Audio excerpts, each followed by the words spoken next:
I'm Sam Hales from Premier Christianity magazine on the set of The Chosen, the multi-season portrayal of the life of Jesus. And I'm delighted to say that joining me for this interview is the one and only Jonathan Roumie, who plays Jesus. Jonathan, great to meet you. Likewise, Sam. Thank you. Well, where do we start? I mean, let's start with the fan reaction. When people see you at the street, what do they do? What do they say? Jesus!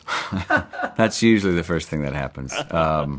Or especially when I'm out and about here locally in Texas where we film, it'll be like a double or a triple take, and they're like, "Are you the guy from The Chosen?" Like, yeah. So that's generally how it goes on pictures ensue. I noticed on your Twitter bio you call yourself an accent nerd. Yeah. And I think that's one thing that will strike fans even as they're hearing you speak right now. Think, oh wow, he's actually got an American accent. Yeah. Because it's so believable when we watch you on screen that you sound like you're not from America. Yeah. So, accent nerd, that means you take a real interest in the I particular sound? Yeah, I'm a bit of a mimic, and so I've always loved accents, and both my parents have accents, and so I just kind of grew up with them and just being able to imitate them, and so I've played a lot of different characters over the years that have various accents. So this is the longest I've had an accent in a project. So yeah, it's one of my favorites. And how does it work with the other disciples on set in making sure that you are all as close to how you're supposed to sound as accurate, I suppose? You know, I think with The Chosen, they kind of sent all the other actors. Once we started out, and I had worked with Dallas Jenkins, the creator of the show, on 3 different short films playing Jesus. So I kind of established this voice for him early on in those short projects. And then once we did the series, he had sent, I think, they were sending out clips from the short film for the actors to use as a reference. And then they also have, there's a dialect coach available for anyone who wants it.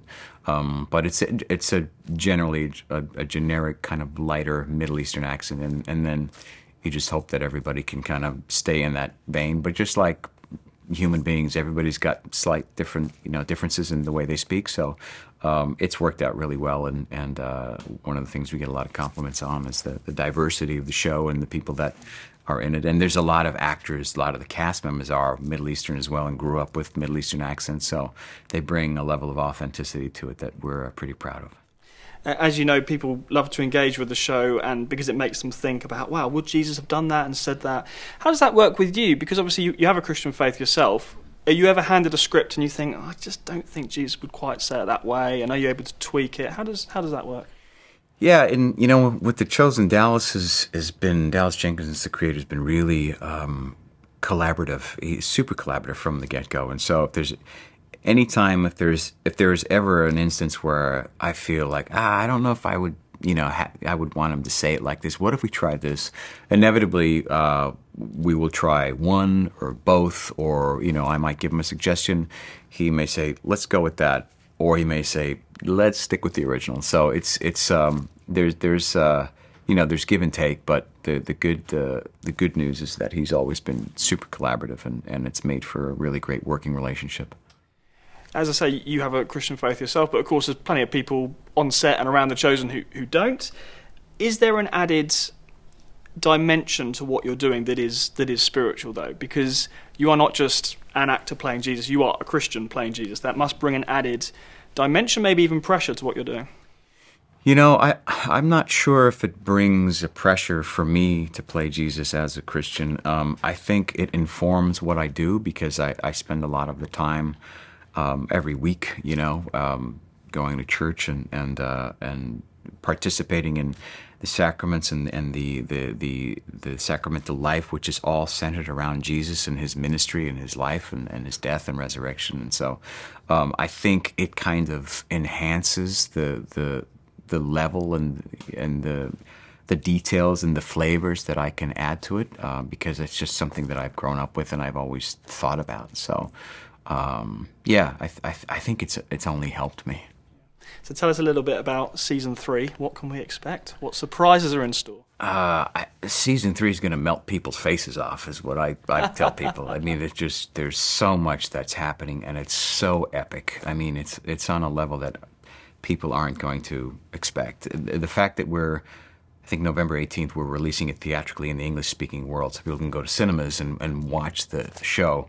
That hasn't really been done before, and the way we shoot the show already is cinematic and epic in scope. And now with the new sets that we have, with the development of the characters and the dynamics and the relationships of these characters going to the next level, it's just going to, really, I think, just blow people's minds. So I'm so excited for people to see it. I know people are very eager to see it finally. Long time coming. Yeah, excited to. When people do come up to you in the street, do they ever get the wrong idea? Do they sort of say, "Can you heal me, Jesus? Can you?" Yeah, I think most of them know I'm not actually Jesus, but I have had people kneel. Really? Yeah, and I'm like, please don't. I'm not. I'm just a human. I'm just a very flawed human being that happens to be playing, the sinless Son of God. So, it can be at times it can be overwhelming. Sure. But I just, I figured there's a reason that I've been put in this position to play this character versus somebody else. Yeah. So whatever that is, God only knows. But I'm just honored to be. Presumably, you want to stay grounded. And someone kneeling at your feet probably doesn't help you do that. No, it's humbling, is what it is. I don't get an inflated ego because of that. It's just like, whoa, that's not what I'm here for. I'm just like you. You played the role with real warmth and even humour, and I know that won't be the first time you've been told that. But it is significant in that one could argue previous portrayals of Jesus in cinema has not been that. I mean, I'm sure you and I can both think of examples that were quite ethereal, quite almost standoffish. Yeah. Was that a deliberate decision from you and Dallas to play it in a very human, very gentle way? And almost like there's a theological point behind that actually this is who Jesus was. Yeah. I mean, he was a human being. He lived on this earth, and so he shared every quality that we do, with the exception of sin, right? That's what we believe as Christians. And so, Dallas, in the writing of it, wanted to portray a Jesus that was accessible, a human Jesus that people could identify with. What we have through The Chosen as a TV series is the luxury of time. So when you're doing a film, you've got 2.5 hours to condense his entire life, his entire ministry, a series of miracles and Bible verses in 2 hours, 2.5 hours, 6 hours if you're going for like a mini-series. And that's it. We have seasons to build relationships in a way that people can actually really identify with the humanity of the character and the disciples.